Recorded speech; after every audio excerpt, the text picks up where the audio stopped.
ಇವತ್ತಿನ ಈ ಪತ್ರಿಕಾಗೋಷ್ಠಿಯ ಉದ್ದೇಶ ಇಷ್ಟೇ. ಸೆಪ್ಟೆಂಬರ್ 22, 2025ರಿಂದ ಹಿಂದುಳಿದ ವರ್ಗಗಳ ಆಯೋಗ ಜಾತಿ ಸಮೀಕ್ಷೆಯನ್ನು ಪ್ರಾರಂಭ ಮಾಡ್ತಿದ್ದಾರೆ. ಅದರಲ್ಲಿ ಈ ಭಾರತ ದೇಶದ ಮೂಲ ನಿವಾಸಿಗಳಾದಂಥ SC STಗಳು OBCಗಳು ತಮ್ಮ ಜಾತಿಗಳನ್ನು ಯಾವ ರೀತಿಯಾಗಿ ತಮ್ಮ ಧರ್ಮದ ಕಾಲಮಲ್ಲಿ ಮತ್ತು ಜಾತಿ ಕಾಲಮ್ನಲ್ಲಿ ಏನನ್ನು ನಮೂದಿಸಬೇಕು ಮತ್ತು ಯಾಕೆ ಅಂತನ್ನೋ ಒಂದು ಉದ್ದೇಶ ನಾನು ನಿಮ್ಮಲ್ಲಿ ಸ್ಪಷ್ಟಪಡಿಸಲಿಕ್ಕೆ ಇಚ್ಛೆಪಡ್ತೇನೆ. ಅಖಿಲ ಕರ್ನಾಟಕ ಬೌದ್ಧ ದಾಖಲಾತಿ ಆಂದೋಲನ ಸಮಿತಿ ರಾಜ್ಯ ಸಮಿತಿಯ ನಿರ್ದೇಶನ ಮೇರೆಗೆ ಪರಿಶಿಷ್ಟ ಜಾತಿ ಪರಿಶಿಷ್ಟ ಪಂಗಡದ ಮತ್ತು ಬೌದ್ಧ ಧರ್ಮದ ಪರಿಪಾಲನೆ ಮಾಡುವಂಥ ಉಪಾಸಕರಿಗೆ ಈ ಪತ್ರಿಕಾಗೋಷ್ಠಿ ಮುಖಾಂತರ ವಿಷಯ ಹೇಳೋದೇನಂತಂದರೆ, ಧರ್ಮದ ಕಾಲಮ್ ಏನು ಆಯೋಗದವರು ನಿಮ್ಮ ಮನೆಗೆ ಸಮೀಕ್ಷೆಗೆ ಬರ್ತಾರೆ, ಆ ಸಂದರ್ಭದಲ್ಲಿ ಆ ಧರ್ಮದ ಕಾಲಮ್ ಕಾಲಮ್ ನಂಬರ್ 8ರಲ್ಲಿ ಬೌದ್ಧ ಅಂಥೇಳಿ ಒಂದು ಆಪ್ಷನ್ಸ್ ಬರ್ತದೆ. ನೀವು ಧರ್ಮದ ಕಾಲಮ್ನೊಳಗೆ ಬೌದ್ಧ ಅಂಥೇಳಿ ಎಂಟ್ರಿ ಮಾಡಬೇಕು, ಬೌದ್ಧ ಅಂಥೇಳಿ ನಮೂದು ಮಾಡಬೇಕು. ಆಮೇಲೆ ಜಾತಿ ಕಾಲಮ್ನಲ್ಲಿ ಪರಿಶಿಷ್ಟ ಜಾತಿ ಒಳಗೆ ಸಂಬಂಧಪಟ್ಟಂಥ 101 ಜಾತಿಗಳೇನು ಬರ್ತವೆ, ಆಯಾ ಜಾತಿಯವರು ತಮ್ಮ ಜಾತಿಗಳನ್ನು ಅಲ್ಲಿ ನಮೂದು ಮಾಡ್ಬೇಕಂಥೇಳಿ ನಾವು ಅಖಿಲ ಕರ್ನಾಟಕ ಬೌದ್ಧ ದಾಖಲಾತಿ ಆಂದೋಲನ ಸಮಿತಿಯವರು ತಮ್ಮಲ್ಲಿ ರಿಕ್ವೆಸ್ಟ್ ಮನವಿ ಮಾಡ್ಕೊಳ್ತಿದ್ದೀವಿ. ಯಾಕೆ ನಾವು ಬೌದ್ಧ ಧರ್ಮ ಅಂಥೇಳಿ ನಾವು ಮೆನ್ಷನ್ ಮಾಡಬೇಕು ಅಂತಂತಂದರೆ, ಬಾಬಾ ಸಾಹೇಬ್ ಅಂಬೇಡ್ಕರ್ ಅವರು 1956ರಲ್ಲಿ ಬೌದ್ಧ ಧರ್ಮವನ್ನು ಸ್ವೀಕಾರ ಮಾಡ್ತಾರೆ ಮತ್ತು ಭಾರತ ದೇಶ ಬೌದ್ಧ ರಾಷ್ಟ್ರ ಆಗಲಿ ಅನ್ನುವಂಥ ಒಂದು ಸಂಕಲ್ಪದಿಂದ ಅವರು ತಮ್ಮ ಜೀವಿತಾವಧಿಯಿಂದ ತಮ್ಮ ಕೊನೆಯ ಅವಧಿವರೆಗೂ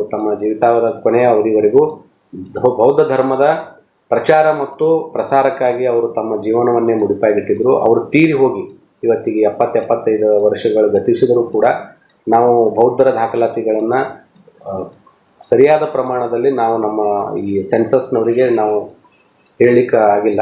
ಅದಕ್ಕಾಗಿ ನಾವು ಈ ಹಿಂದುಳಿದ ಆಯೋಗದ ಆಫೀಸರ್ಸ್ಗಳು ಬಂದು ನಮ್ಮಲ್ಲಿ ಏನು ಸಮೀಕ್ಷೆಯನ್ನು ಮಾಡ್ತಾರೆ, ಆವಾಗ ನಾವು ಧರ್ಮದ ಕಾಲಮ್ನಲ್ಲಿ ಬೌದ್ಧ ಅಂತೇಳಿ ಕಂಪಲ್ಸರಿ ಬರೆಸಲೇಬೇಕು ಮತ್ತು ಜಾತಿ ಕಾಲಮ್ನಲ್ಲಿ ಆಯಾ ಜಾತಿಗಳು ಅಂದರೆ ಪರಿಶಿಷ್ಟ ಜಾತಿ ಒಳಗಿರುವಂಥ 101 ಜಾತಿಗಳ ಪೈಕಿ ಒಲೆಯರಾಗಿರ್ಬೋದು, ಮಾದಿಗಾಗಿರ್ಬೋದು, ಸಮಗಾರ ಆಗಿರ್ಬೋದು ಮತ್ತು ಇನ್ನಿತರ ಜಾತಿಯವರು ಆಯಾ ಜಾತಿಯನ್ನು ನೀವು ನಮೂದು ಮಾಡಬಹುದು.